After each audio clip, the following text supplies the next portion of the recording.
Hello दोस्तों, कैसे हैं आप लोग।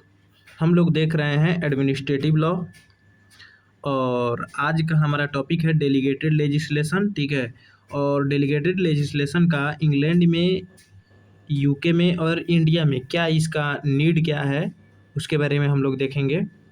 सॉरी, इंग्लैंड, यूएसए और इंडिया में इसका नीड क्या है उसके बारे में हम लोग देखेंगे। तो चलिए स्टार्ट करते हैं। सबसे पहले इंट्रोडक्शन हम लोग देखेंगे। तो administrative law is an important branch of public law. यह एक महत्वपूर्ण ब्रांच है पब्लिक लॉ का। It regulates the power and function of administrative authority. यह एडमिनिस्ट्रेटिव अथॉरिटी का जो है पावर और फंक्शन को रेगुलेट करता है। कौन? Administrative law. One of the most significant concept of administrative law is delegated legislation। Delegated legislation administrative law का एक सिग्निफिकेंट मतलब महत्वपूर्ण, बहुत ही महत्वपूर्ण जो है कंसेप्ट है। इन मॉडर्न वेलफेयर स्टेट में parliament alone can not make all laws required for effective governance. Modern welfare state में पार्लियामेंट अकेले ही कोई भी लॉ जो रिक्वायर है इफेक्टिव गवर्नेंस के लिए वो अकेले नहीं बना सकती है। इसीलिए therefore it delegates some law making power. इसीलिए कुछ सम लॉ मेकिंग पावर मतलब कुछ पावर जो है लॉ बनाने की एक्सिक्यूटिव या अदर अथॉरिटी को दे देती है। ठीक है। तो उसे ही डेलीगेटेड लेजिस्लेशन बोलते हैं। यहाँ पे आप लोग हिंदी देख सकते हैं। ठीक है, पढ़ लीजिएगा आप लोग स्टॉप करके। कहाँ है? नीचे भाग रहे हो बबुआ। ठीक है, आगे बढ़ते हैं हम लोग। मीनिंग ऑफ डेलीगेटेड लेजिस्लेशन देख लेते हैं।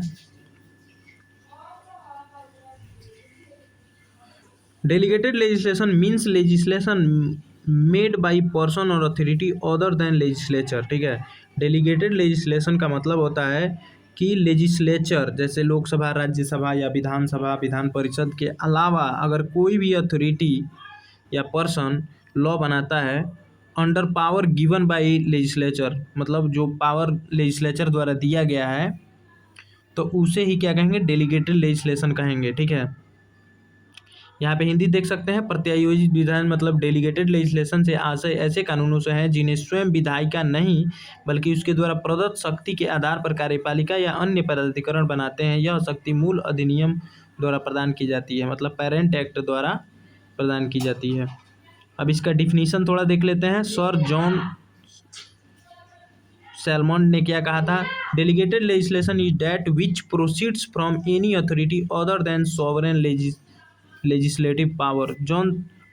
सर सैलमन ने कहा था कि प्रत्यायोजित विधान मतलब डेलीगेटेड लेजिस्लेशन वह विधान है जो सर्वोच्च विधायिक शक्ति के अतिरिक्त किसी अन्य प्राधिकरण द्वारा बनाया जाता है।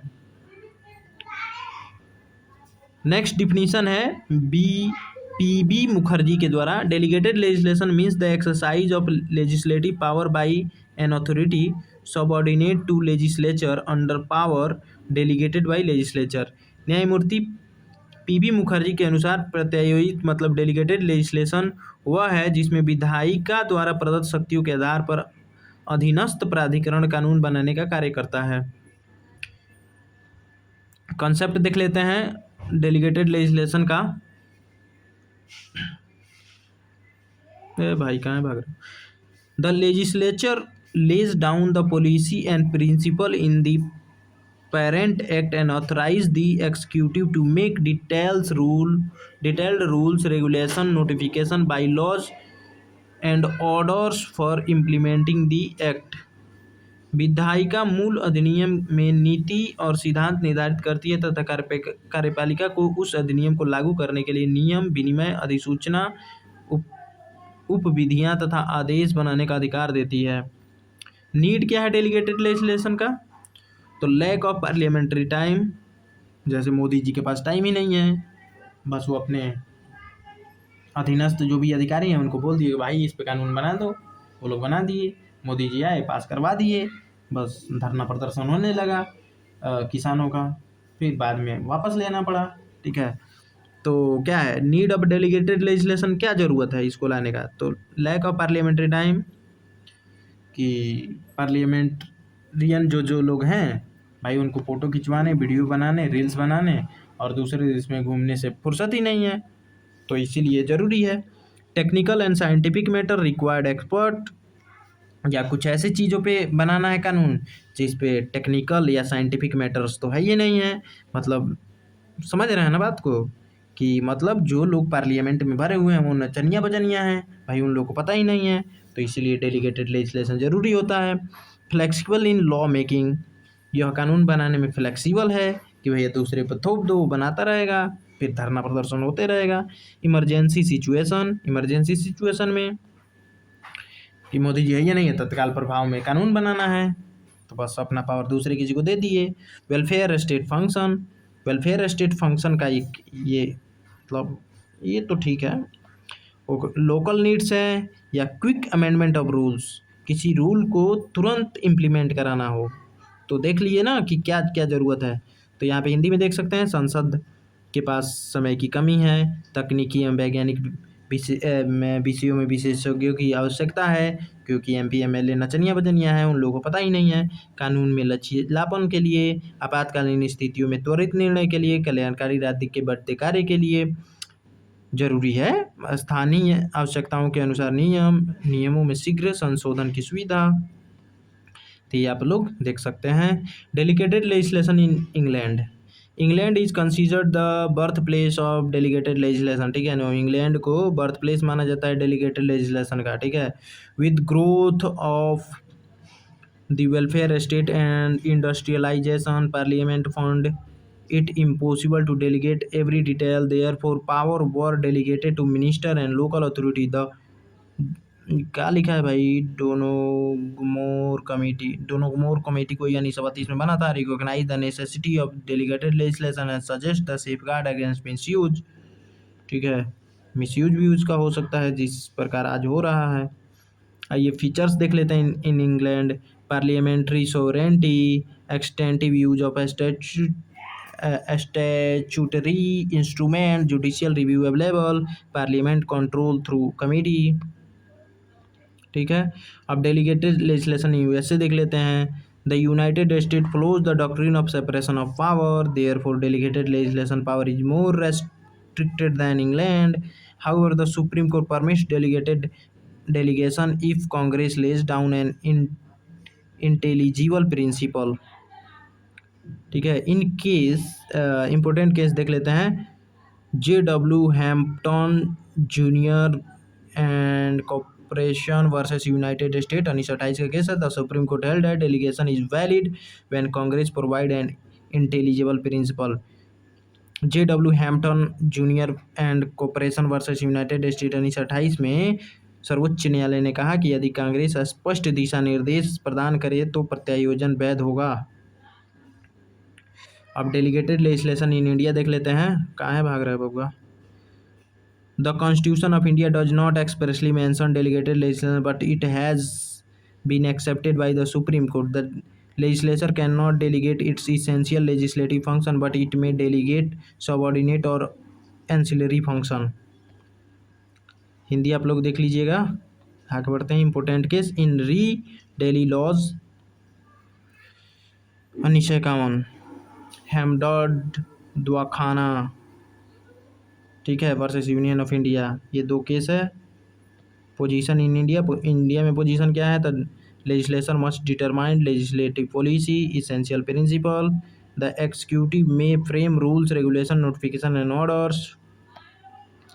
कंपैरिजन कर लेते हैं इंग्लैंड, यूएसए और इंडिया में, ठीक है। इंग्लैंड में है पार्लियामेंट्री सोवरेंटी, यूएसए में सेपरेशन ऑफ पावर, इंडिया में कॉन्स्टिट्यूशनल डेमोक्रेसी।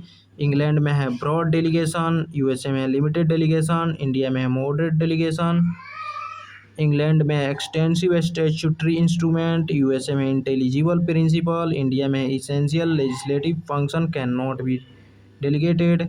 मतलब इंडिया में आप कमेंट करके बताइएगा कि किस केस में बोला गया था कि इंडिया में जो इसेंशियल लेजिस्लेटिव फंक्शन है उसे डेलीगेट नहीं किया जा सकता है, जैसे मुख्य जो काम है, जैसे कैबिनेट मीटिंग के जो हेड हैं, मान लीजिए प्राइम मिनिस्टर हैं, अब वो घूम रहे हैं बाहर विदेश में, बोल दिए नितिन गडकरी को कि भाई तुम कर लो मीटिंग, तुम हेड बन जाओ मेरे बिहाफ पे, तो ऐसा नहीं हो सकता है क्योंकि वो इसेंशियल लेजिस्लेटिव फंक्शन है। ठीक है, यहाँ पे हिंदी में भी आप लोग देख सकते हैं। अब एडवांटेज देख लिया जाए, इसका क्या एडवांटेज है डेलीगेटेड लेजिस्लेशन का, तो सेव पार्लियामेंट्री टाइम, जाहिर सी बात है कि मोदी जी का समय बच जाएगा। एक्सपर्ट नॉलेज, जाहिर सी बात है कि हम पावर किसी और को डेलीगेट कर दिए तो एक्सपर्ट की ज़रूरत मतलब अगर है तो, क्योंकि भाई हम तो गाना बजाते हैं, हम तो डांस करते हैं, है ना,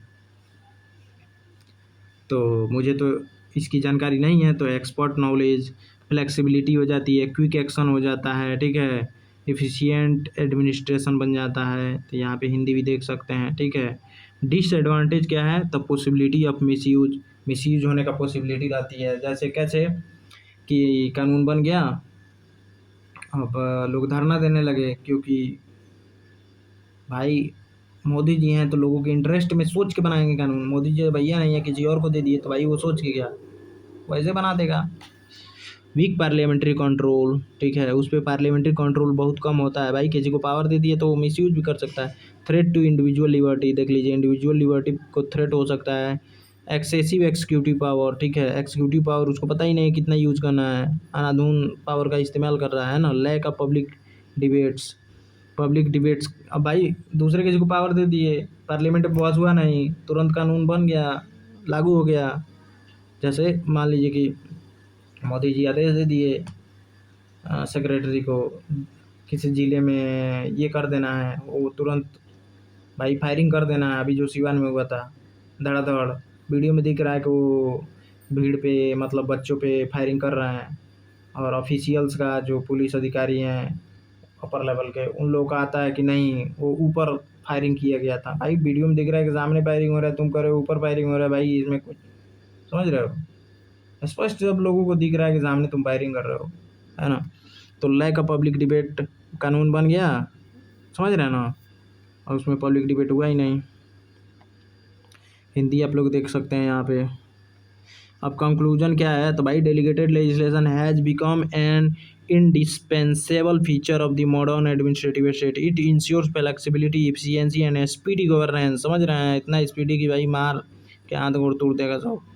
However, effective parliamentary and judicial control is necessary to prevent misuse and protect the rule of law. ठीक है, प्रत्येक विधायन आधुनिक प्रशासनिक राज्य की अनिवार्य आवश्यकता बन चुका है। यह प्रशासन को लचीला, प्रभावी और त्वरित बनाता है, लेकिन इसके दुरुपयोग को रोकने तथा विधि के शासन की रक्षा के लिए संसदीय एवं न्यायिक नियंत्रण अति आवश्यक है, मतलब अत्यंत आवश्यक है। सो थैंक्स फॉर वॉचिंग, मिलते हैं नेक्स्ट वीडियो में, तब तक के लिए बाय बाय। हाँ भाई, वीडियो कैसा लगा कमेंट में ज़रूर बताइएगा। लास्ट तक आप देखें इसका मतलब है कि आपको थोड़ा बहुत तो अच्छा लग ही रहा होगा। सो लास्ट तक बनने के लिए आपको बहुत बहुत धन्यवाद।